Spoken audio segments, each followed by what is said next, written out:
जय हिंद। जी गंगा क्लास में आपका स्वागत है।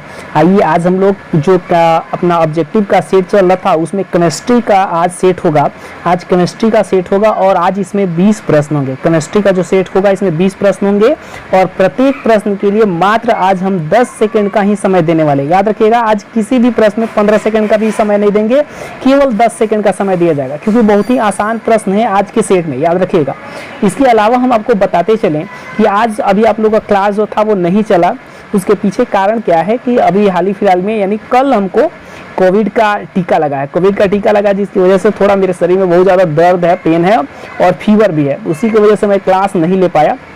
इसलिए अभी 1-2 दिन तक क्लास जो है वो अभी रुका रहेगा, यानी क्लास अभी नहीं लेंगे जब तक थोड़ा सा बिल्कुल हम स्वस्थ ना हो जाए, क्योंकि जो टीका लग रहा है तो उसके बाद से पूरा शरीर में पेन हो जा रहा है।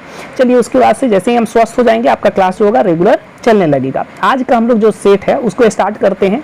ज़्यादा समय नहीं लेंगे क्योंकि आज हमको थोड़ा सा बोलने में भी दिक्कत लग रहा है, इसलिए अब टॉपर लोग का नाम जो लोग कमेंट्स किए थे उसको अगले वीडियो में हम लोग का नाम लेंगे। तो आइए जल्दी से आप लोग का सेशन स्टार्ट करते हैं। तो आइए पहला प्रश्न जो है वो आपके स्क्रीन पे ये रहा।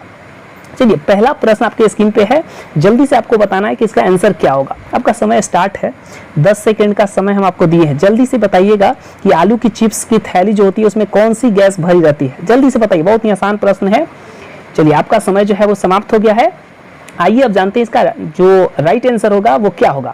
देखिए राइट आंसर जो है option number B. Option number जो बी है वो राइट आंसर है, यानी याद रखिएगा नाइट्रोजन जो होता है वो नाइट्रोजन हम लोग का क्या होता है, भरा हुआ रहता है आलू की चिप्स में। नेक्स्ट प्रश्न की तरफ बढ़ते हैं।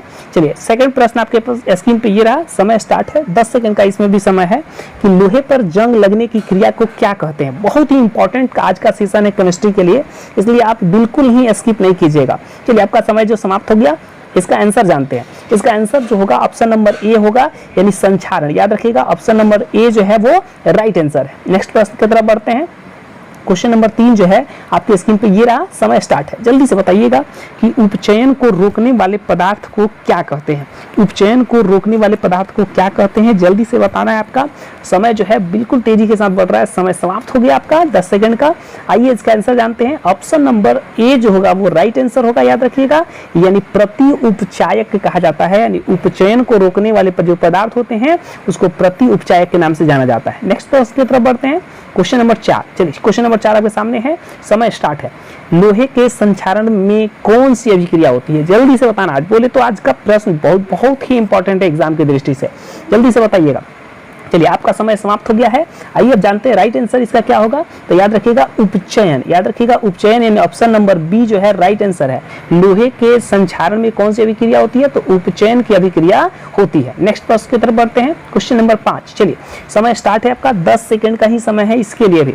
करेक्ट निम्नलिखित में कौन उपचायक और उपचायक याद औपचायक दोनों जैसा कार्य करता है, जल्दी से आपको बताना है इसका राइट आंसर क्या होगा। चलिए आपका समय जो है वो समाप्त हो गया है। आइए जानते हैं इसका राइट आंसर क्या होगा। तो इसका राइट आंसर जो होगा वो होगा option number A. Option number A जो है राइट आंसर है। SO2 जो होता है उपचायक और अपचायक दोनों जैसा कार्य करता है। नेक्स्ट प्रश्न की तरफ बढ़ते हैं। क्वेश्चन नंबर 6 की तरफ। चलिए क्वेश्चन नंबर 6 जो है वो आपके सामने है स्क्रीन पे। समय स्टार्ट है, जल्दी से बताना है कि उस अभिक्रिया का नाम बताएं जिसमें ऑक्सीजन का संयोग होता है। बहुत ही आसान है, अगर आप मेरा वीडियो पूरा देखेंगे केमिस्ट्री का तो आप आसानी से बता सकते हैं। चलिए नेक्स्ट इसका आंसर जानते हैं क्वेश्चन नंबर 6 का। तो क्वेश्चन नंबर 6 का आंसर होगा ऑप्शन नंबर बी, यानी उपचयन। याद रखिएगा ऑक्सीजन का संयोग होता है तो वैसे अभिक्रिया को उपचयन के नाम से जाना जाता है। नेक्स्ट प्रश्न की तरफ बढ़ते हैं। Question number 7। चलिए क्वेश्चन नंबर 7 जो है आपके स्क्रीन पे है। समय स्टार्ट है, जल्दी से बताना है कि उस अभिक्रिया का नाम बताएं जिसमें ऑक्सीजन का निष्कासन होता है। चलिए अब तो आप पकड़ ही लेंगे ऑप्शन से, क्योंकि बिल्कुल हम उल्टा इसका कर दिए हैं। आपका समय समाप्त हो गया है। राइट आंसर जो होगा वो सब याद रखिएगा ऑप्शन नंबर ए होगा, यानी अपचयन। सीधी सीधी बात है कि संयोजन था तो उपचयन हुआ, अगर निष्कासन हो गया तो अपचयन हो जाएगा। नेक्स्ट प्रश्न की तरफ बढ़ते हैं। क्वेश्चन नंबर 8 की तरफ। चलिए थोड़ा सा एरो का निशान यहाँ पे हम कर देते हैं, थोड़ा सा वहां पे समझ जाइएगा। कह रहा है कि AB प्लस CD जो है और ये बना रहा है AD प्लस CB। बताइए कि अभिक्रिया का क्या नाम है। चलिए समय स्टार्ट है। ये एग्जाम्पल हम देखे और आपको बहुत अच्छे से समझाए थे। अगर आप हमारा क्लास रेगुलर करते हैं तो उसका नोट्स भी बनाइए ताकि आपको ऑब्जेक्टिव का सेशन में कोई दिक्कत ना हो। चलिए नेक्स्ट इसका आंसर जानते हैं। आंसर जो होगा वो बी होगा, यानी उभय विस्थापन अभिक्रिया के नाम से इसको जाना जाता है। चलिए क्वेश्चन नंबर 9 की तरफ बढ़ते हैं। क्वेश्चन नंबर 9 आपके स्क्रीन पे ये रहा कि श्वसन किस प्रकार का रासायनिक अभिक्रिया। जल्दी से बताइएगा, 10 सेकंड का समय है आपके लिए, 10 सेकंड का ही समय है। चलिए फास्ट जल्दी से बताइएगा, जल्दी से, आपका समय जो है वो समाप्त हो गया है। और राइट आंसर जो होगा वो ऑप्शन नंबर ए होगा, यानी ऊष्मा क्षेपी अभिक्रिया के नाम से जाना जाता है। 10वां प्रश्न आपके स्क्रीन पे ये रहा कि भोजन का पाचन किस प्रकार की रासायनिक अभिक्रिया है। समय स्टार्ट है। आज बहुत ही आसान और बहुत ही इंपॉर्टेंट क्वेश्चन लेके हम आपके लिए आए हैं। जल्दी से बताइएगा इसका राइट आंसर क्या होगा। आपका राइट आंसर क्या होगा, जल्दी से बताइए। आपका समय जो है वो समाप्त हो गया।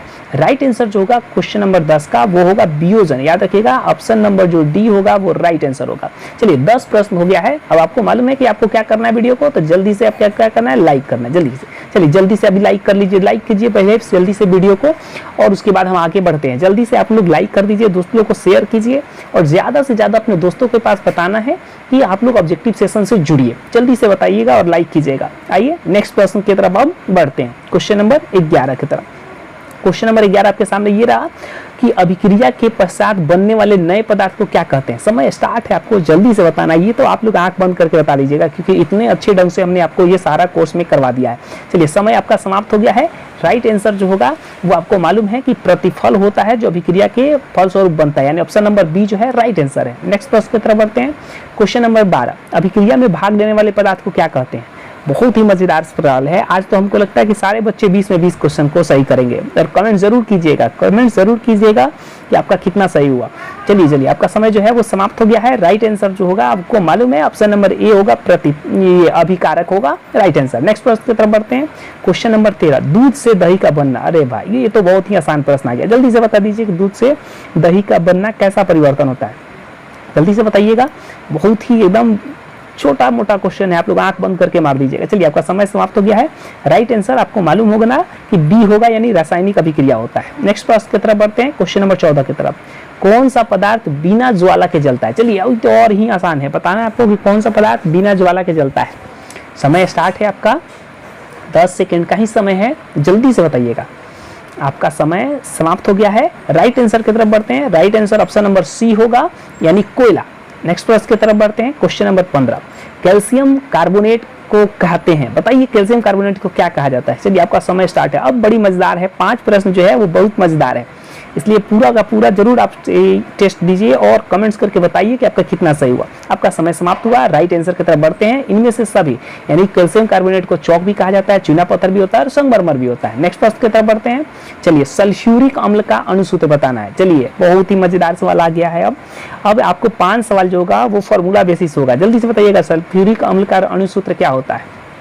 आपका समय समाप्त होने वाला है। चलिए समाप्त हो गया। राइट आंसर जो होगा आपको मालूम होगा चाहिए कि H2SO4 जो होता है वो सल्फ्यूरिक अम्ल का अणुसूत्र होता है। नेक्स्ट प्रश्न की तरफ बढ़ते हैं, 17 नंबर। चलिए सोडियम कार्बोनेट का अणुसूत्र बताइए। जल्दी से बताइएगा सोडियम कार्बोनेट का अणुसूत्र क्या होता है। आपका समय स्टार्ट है। आपको बताना है कि सोडियम कार्बोनेट का अणुसूत्र क्या होता है। जल्दी से बताइएगा, जल्दी से। आपका समय जो है वो समाप्त हो गया है। राइट आंसर की तरफ बढ़ते हैं। राइट आंसर आपको मालूम होगा, ऑप्शन नंबर डी हो जाएगा, NO2CO3 राइट आंसर हो जाएगा। क्वेश्चन नंबर 18 की तरफ बढ़ते हैं। चलिए चीनी का रासायनिक सूत्र बताइए। चलिए चीनी का रासायनिक सूत्र बताइए। ये तो बहुत ही आसान प्रश्न आ गया आपके लिए। चलिए जल्दी से मारिए एकदम आंसर और बताइए कि सर मेरा 20 में 20 सही हो गया। चलिए जल्दी से। चलिए हाँ, चलिए राइट आंसर की तरफ बढ़ते हैं। Question number 18 option number B, यानी C6H12O6 राइट आंसर हो जाएगा। अच्छा, हमको सबसे अच्छा बात क्या लगता है कि आप लोग जितने बच्चे टेस्ट देते हैं सब ईमानदारी के साथ हमारे पास नंबर भेजते हैं। अगर कोई का मान लीजिए 18 सही है तो 18 ही भेजता है। इसमें अगर कोई चाहे तो 20 में 20 भी भेज सकता है, लेकिन आप लोग की ईमानदारी जो है वो बहुत बड़ी चीज़ है, और इसीलिए कहा गया है कि ईमानदारी बहुत बड़ी चीज़ होती है और सबके पास नहीं होती है। हम बहुत खुश रहते हैं क्योंकि हमारे बच्चे जो हैं वो झूठ नहीं बोलते हैं, जितना सही होता है उतना ही भेजते हैं। चलिए नेक्स्ट क्वेश्चन की तरफ बढ़ते हैं, क्वेश्चन नंबर 19 की तरफ। चलिए संगमरमर का सूत्र बता दीजिए। चलिए जल्दी से बता दीजिए संगमरमर का सूत्र। 10 सेकंड का समय इसमें भी आपको मिला है, जल्दी से बताइएगा। मेरा तबीयत ठीक नहीं है, नहीं तो हम तो सोचे थे कि कम से कम 25 या 30 प्रश्न आपको देते। चलिए लेकिन चलिए कोई दिक्कत नहीं है, आप जल्दी से बता दीजिए। सेकंड लास्ट प्रश्न था, संगमरमर का रासायनिक जो है सूत्र क्या होता है। आंसर की तरफ बढ़ते हैं। आंसर आपको मालूम हो गया कि ऑप्शन नंबर ए, यानी CaCO3 इज राइट आंसर हो जाएगा। नेक्स्ट प्रश्न की तरफ बढ़ते हैं, क्वेश्चन नंबर 20 की तरफ। और आज का आखिरी प्रश्न, ग्लूकोज का रासायनिक सूत्र बताना है। 10 सेकंड का समय था, जल्दी से बताइएगा कि ग्लूकोज का रासायनिक सूत्र क्या होता है। ग्लूकोज का रासायनिक सूत्र क्या होता है आपको बताना है, जल्दी से। चलिए आपका समय समाप्त हो गया है। अब आपका राइट आंसर हम बता देते हैं, लेकिन उससे पहले जरा सुन लीजिएगा। अभी जो क्लास है, हमने एक बार और बता दें कि क्लास 1 से 2 दिन अभी एब्सेंट रहेगा, क्योंकि मेरा तबीयत अभी ठीक नहीं है और आपको बता दिए हैं कारण कि अभी कोविड का हमको टीका लगा है, जिसकी वजह से बॉडी में बहुत ज़्यादा पेन है और हल्का फुल्का फीवर भी है। इसी की वजह से बिल्कुल थोड़ा रेस्ट में है हम। जैसे ही हम स्वस्थ हो जाएंगे आपको क्लास मिलेगा। हाँ, ऑब्जेक्टिव का जो सेशन है उसमें कोई दिक्कत नहीं होगा, ऑब्जेक्टिव का सेशन चलते रहेगा, क्योंकि ऑब्जेक्टिव का 10 से 15 मिनट का क्लास रहता है और वो हम कंप्लीट कर देंगे, आपको उसका टेंशन नहीं लीजिएगा। मे बी इस वीक में हो सकता है कि आपको क्लास ना मिले, अगर क्लास मिलेगा तो आपको नोटिफिकेशन चला जाएगा कि क्लास आ चुका है। तो जैसे भी होगा आपको सूचना मिल जाएगी। आप लोग वीडियो को लाइक जरूर करते रहिएगा। ये लास्ट प्रश्न का आंसर जानते हैं। आपका लास्ट प्रश्न का आंसर जो होगा ऑप्शन नंबर बी होगा, यानी C6H12O6 इज राइट आंसर। तो ये था आज का सेशन, यानी जिसमें हमने 20 प्रश्न आपको कराए।